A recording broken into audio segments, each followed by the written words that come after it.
महाराष्ट्रामध्ये 12 जिल्हा परिषदेच्या आणि पंचायत समितीच्या निवडणुका आहेत. लोकशाही आपण जी स्वीकारली त्याचा मनोरा हा ग्रामपंचायतीपासून सुरू होत होत लोकसभेपर्यंत जातो. त्या मनोऱ्यामध्ये सरकारच्या अंमलबजावणी करण्याच्या दृष्टीने जिल्हा परिषद आणि पंचायत समिती एक महत्त्वाची पायरी मानली जाते. येणारा निधी हा तिथून झिरपतो आणि त्यामुळे निवडणुकांना मिनी विधानसभेच्या निवडणुका असे म्हटलं जातं. अशा 7 तारखेला होणाऱ्या जिल्हा परिषद 12 मध्ये आपणही आहोत सांगली जिल्हा. आणि त्याच्यामध्ये आज ह्या ठिकाणी दुधोंडी जिल्हा परिषद गटाच्या अधिकृत उमेदवार अनिताताई जयवंत पाटील आणि दुधोंडी पंचायत समिती गणातील अधिकृत उमेदवार अश्विनीताई श्रीरंग पाटील यांच्या बाबा दुसरा गण कोणता काय नाव नाही तिथल्या दीपक मोहिते हे गाव मतदान करेल ते अश्विनी वैद्यनाथ करेल. प्रत्येकाला 2 मतं आहेत त्यामुळे आपल्याला जास्त किंमत आहे 2 मतं. तर ती दोन्ही मतं ही व्यवस्थित आपण अभ्यास करून द्यावीत. कमळ चिन्हासमोरचं बटन दाबून मोदींचे हात देवेंद्रजींचे हात मजबूत करावे. कारण ह्या दोघांनी देशाचा आणि राज्याचा प्रचंड विकास केला आणि पुढच्या अनेक विकासाच्या योजना त्या त्यांच्या डोक्यात आहेत. काल बजेटमध्ये काही घोषित झाल्या. महाराष्ट्राचं बजेट 6 मार्चला बहुधा असेल. राज्याचा संसदीय कामकाज मंत्री मी असल्यामुळे जे टाइमटेबल ठरवलं त्या 6 मार्चला असेल.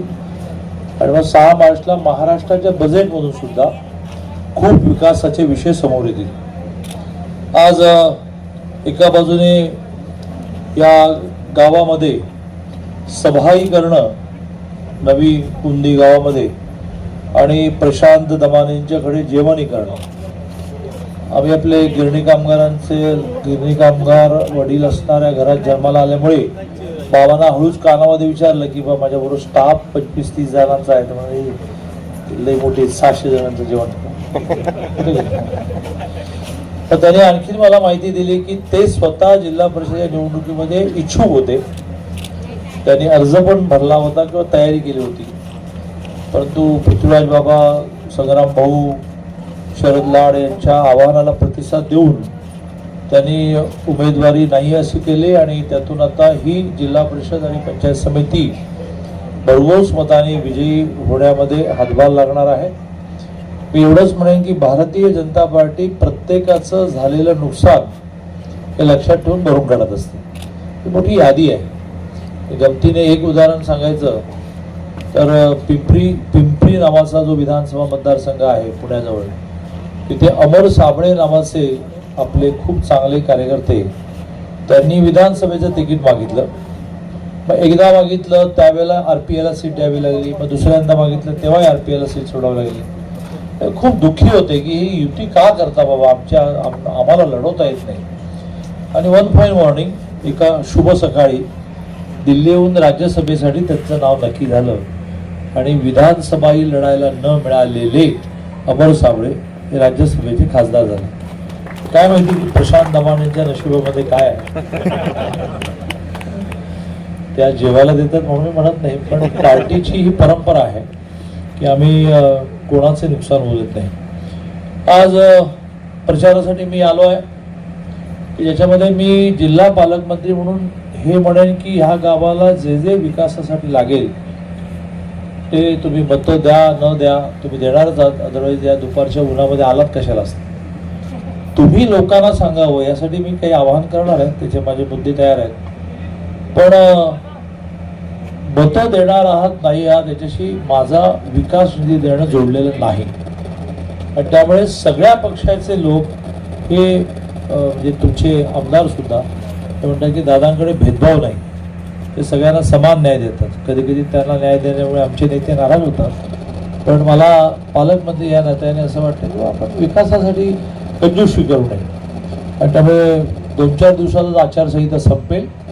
ती संपल्यानंतर आपण गावच्या विकासाचे विषय जे आणाल. दर आठवड्याला 2 दिवस मी सांगलीमध्ये येऊन राहतो की ज्याच्यामध्ये एका तरी गावाला जातो आणि बाकीचा वेळ थांबणं लोकांचं ऐकणं, लगेच कलेक्टर SP प्रश्न सोडवणं असं करत असतो. तर सुरुवातीला पहिलं ते घोषित करतो. आणि सगळ्यात महत्त्वाचं म्हणजे हा एक राष्ट्रीय पक्ष आहे. बाकीचे राष्ट्रीय पक्ष नावालाच राहिलेले आहेत, की ज्यांचं आता राष्ट्रीय हे फक्त त्यांच्या पक्षाच्या नावामध्ये राहिले. 22 राज्याचे मुख्यमंत्री तरी उपमुख्यमंत्री तरी BJPचे आहे, पंतप्रधान BJPचे, राष्ट्रपती BJPच्या. म्हणजे ज्यांनी ह्या पक्षावर आरोप केले का जातीवादी पक्ष आहे, हा दलितांना जवळ करणार नाही. मोदींच्याच काळामध्ये एक राष्ट्रपती झाले कोविंद, जे दलित आहेत, होते म्हणणार बरोबर नाही, कारण आहेत ना अजून, खूप पार्टीचं काम करतात, रामनाथ कोविंद. आणि आता ज्या राष्ट्रपती झाल्या त्या आदिवासी आहेत. भारतीय जनता पार्टीने आणि ज्या विचारापासून आम्ही प्रेरणा घेतली त्या राष्ट्रीय स्वयंसेवक संघाने जात शिकवली नाही, जात विसरायला लावली. पण राजकारणामध्ये जातीशिवाय काही नाही. आणि त्यामुळे जे आरोप करतात त्यांच्या आरोपाचं खंडन नाही केलं पाहिजे, की आम्ही दलित विरोधी नाही, आम्ही घटना बदलणारे नाही. तुम्ही मारे डांगोरा पेटला की घटना बदलणार आहे. आणि मग लोकांना लक्षात आलं की अरे आपण लोकसभेला आहे ना मतं कमी दिली, पण हे काही घटना बदलणार नाही, उलट हे संविधान दिन मांडतात. मुसलमानांना तुम्ही सांगितलं की हे हिंदू मुस्लिम विरोधी. मुस्लिमांचे असं लक्षात आलं, सांगली महानगरपालिकेमध्ये 11 उमेदवार मुस्लिम होते, त्यातले 4 विजयी पण झाले. त्याला असं लक्षात आलं की मोदीजी कशामध्येच भेदभाव करत नाही. हा देश आपला आहे म्हणा, ही भूमी आपली आहे म्हणा, भारत माता की जय म्हणा, वंदे मातरम म्हणा, असं यात मला वाटते ख्रिश्चनांचं मुसलमानांचं काही ऑब्जेक्शन पण नाही. एखादा ऑब्जेक्शन घेतो म्हणून संपूर्ण जातीवर त्याचं दोषारोपण करता पण येत नाही. आणि त्यामुळे मोदीजींनी या देशाला वैभवापर्यंत नेण्यासाठी, जगात नंबर 1 करण्यासाठी प्रचंड मेहनत चालवलेली आहे. ही लोकांसमोर नीट मांडायला पाहिजे. लोक म्हणजे कळलं हो, पण ते पाण्याचं काय. कारण आपल्या जिल्ह्यामधल्या टेंभूची विस्तारित योजना पूर्ण झाली, आचारसंहिता संपल्यानंतर मला उद्घाटन करायचं आहे. म्हैसाळची विस्तारित योजना जी आहे ती 2-4 महिन्यात पूर्ण होईल. त्यामुळे शेताला पाणी आणलंच आहे सरकारने. सगळे बंद पडलेले धरणं अपुरी होती, कालवे अपुरे होते, कालव्यातून शेतापर्यंत जाणाऱ्या पाण्याच्या पाईपलाईन बंद पडल्या होत्या, सगळ्यात केल्याच आपण. पण आता थोडं सर्वसामान्य माणसाने, सर्वसामान्य मतदारांनी आपल्या प्रश्नाच्या वर यायला पाहिजे, की मोदीजीने काय केलं. मोदीजीने राम मंदिर बांधलं, मोदीजीने काय केलं तर काश्मीर वाचवला, मोदीजीने काय केलं देशाच्या सीमा सुरक्षित केल्या, 370 कलम रद्द केलं, आणि बरोबरीने गरिबाचंही कल्याण केलं. 11 कोटी लोकांना गॅस कनेक्शन दिले, 7 कोटी लोकांना टॉयलेट दिले, आणि 2 कोटी लोकांना वीज दिली, 3 कोटी लोकांना घरं दिली. मोठी यादी आहे. जागतिक रिपोर्ट बाहेर पडला की मोदींच्या पंतप्रधान होण्यानंतर 25 कोटी लोक दारिद्र्य रेषेच्या वर आहेत. दारिद्र्य रेषा म्हणजे काय? ज्याच्या घरी टॉयलेट नाही, ज्याच्या घरी गॅस नाही, ज्याच्या घरी नळाने पाणी नाही, ज्याच्या घरी पक्क घर नाही, असा दारिद्र्य रेषेच्या खालचा. मग त्याला योजना द्यायच्या. त्या योजना मोदीजींनी इतक्या परफेक्ट दिल्या, नावाला दिल्या नाही. 11 कोटी, 7 कोटी, 4 कोटी, 25 कोटी लोक दारिद्र्य रेषेच्या वर आहेत. तर मला असं वाटतं की मी तुम्हाला आवाहन करायला आलोय, पण हे आवाहन करायला आलोय की दुपारच्या वेळात तुम्ही आलात, तुम्ही तुम्हाला काय सांगणार मतं द्या, तुम्ही मतं देणारच आहात. पण जरा थोडे 2-3 दिवस उरले त्याच्यामध्ये भाऊबंद, आमच्या सगळ्या वहिन्या बाहेर, आम्ही कोणी व्यापारी असू तर आमचा कस्टमर म्हणजे आमचा ग्राहक, त्या सगळ्यांना आपण आगामी 2-3 दिवसामध्ये कमळे सांगायला पाहिजे. माणसाच्या कल्याणाच्या किती योजना की ज्याच्यामध्ये शेतकऱ्यांना वर्षाला 12,000 रुपये, शेतकऱ्या वर्षाला 12,000 रुपये, आमच्या लाडक्या बहिणींना वर्षाला 18,000 रुपये. त्यामुळे आमचे शेतकरी बंधू असं म्हणतात त्याला 18 आम्हाला 12. मोदींचं म्हणणं असं की पुरुष हा भरपूर, त्याला इंग्लिशमध्ये एक्सपोजर म्हणतात, त्याला बाहेर जायला मिळालं, नोकरी करायला मिळाली, व्यवसाय करायला मिळालं, त्यामुळे तो ऑलरेडी पुढे गेला. स्त्रीला एक्सपोजर मिळालं नाही, ती कंपॅरेटिव्हली घरातच जास्त राहिली, त्यामुळे तिला आपण बळ दिलं पाहिजे. अशी मुख्यमंत्री माझी लाडकी बहीण असेल, शेतकरी सन्मान निधी असेल, घराघरांमध्ये पाईपलाईनने पाणी आलं ते असेल, अशा अनेक गोष्टींसाठी आपण मतदान केलं पाहिजे. आणि आपण 100, 200, 500 मतं जोडली पाहिजे. पालकमंत्री असल्यामुळे रिपोर्ट माझ्याकडे येतो रात्री, तो रिपोर्ट हेच सांगतो की बऱ्यापैकी सगळ्या पलूस खडकवासल्यामधल्या जागा पुढे गेल्या आहेत, पण ती घोडदौड जी आहे ती मेंटेन करायला लागेल, टिकवायला लागेल. त्यात पुन्हा 100-200 मागे गेलं असे काहीतरी घटना घडून व्हायला नको, म्हणून पुढचे 2 दिवस आपण सगळ्यांनी खूप काम केले पाहिजे असं मला वाटतं. मला आत्ताच कोणतीही चिठ्ठी आणून दिली की आजपासून या गणामध्ये शेतीसाठी दिवसाची लाईट सुरू केली. बरंच बोलता येण्यासारखं आहे, पण 5 लाख सोलर पंप शेतकऱ्यांना गेल्या काही दिवसात दिले. सोलर पंपामुळे काय झालं, ते एका बाजूने विजेचं बिल शून्य झालं, कारण सूर्यप्रकाशातून ती वीज निर्माण होते. 5 लाख रुपये त्याची कॉस्ट असते, ती सरकारने अनुदान काही आणि त्या शेतकऱ्याचे काही असं करून दिली. पण सगळ्यात महत्त्वाचं म्हणजे ती दिवसभर निर्माण झालेली वीज ही त्या जनरेटरमध्ये इन्व्हर्टरमध्ये साठवता येते आणि मग ती दिवसभरामध्ये केव्हाही वापरता येते. त्यामुळे रात्रीच्या वेळेला लाईट येणं, रात्रीच्या वेळेला शेतात जावं लागणं, शेतात गेल्यानंतर बिबट्या असेल, साप असेल याची भीती, ती दिवसाची लाईट त्याला मिळायला लागली.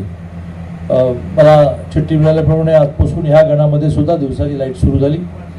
केवळ आकडे माहिती असं म्हणून सांगायचं झालं तर मुख्यमंत्री माझी लाडकी बहीण महाराष्ट्रामध्ये 2,42,00,000 महिलांना मिळते. आपल्या जिल्ह्यामध्ये 6,99,976 जणांना म्हणजे 7 लाख जणांना मिळते. आपल्या तालुक्यामध्ये 40,661 जणांना मिळते. ही जी 12,000 वाली शेतकऱ्यांची योजना आहे ती देशात 9 कोटी शेतकऱ्यांना मिळते. आपल्या जिल्ह्यात ती 3,86,000 लोकांना मिळते. आपल्या तालुक्यामध्ये ती 40,000 लोकांना मिळते. एवढी मोठी संख्या आहे. हे काहीतरी योजना घोषित करायची, 4 लोकांना मिळाली, 10 लोकांना मिळाली अशी नाही आहे. आणि त्यामुळे आपण सगळेजण हे आकडे घेऊन या सगळ्या म्हणजे मुख्यमंत्री माझी लाडकी बहीण दर महिन्याला 4,000 कोटी, वर्षाला 48,000 कोटी, शेतकऱ्यांना 21 हप्ते मिळाले तर एव्हाना 2100 कोटी रुपये आपल्या जिल्ह्यामध्ये मिळाले. 21 हप्ते मिळून मोदींचे 6,000 आणि देवेंद्रचे 6,000. ह्या सगळ्या आकड्यांसहित आपण लोकांकडे पुढचे 2-3 दिवस गेलं पाहिजे. शक्य नसेल आमच्या तायांना तर फोन केले पाहिजे. पण पत्रक दिलं पूर्वी इतकं सोपं नाही आहे. तर फोन केला, 5 मिनटं बोललो, भेटायला गेलो, 10 मिनटं बसलो, अशातून आपल्याला मतदान वाढवता येईल. पुन्हा एकदा जी पार्टीच्या हितासाठी समजदारी दाखवली त्या प्रशांत दमानेंचं मनापासून आभार मानतो. भविष्यात काही ना काही भरीव विकास म्हणून आणि त्यांना पोझिशन म्हणून, स्थान म्हणून पार्टी देईल अशा प्रकारचा शब्द देतो आणि माझं बोलणं सांगतो.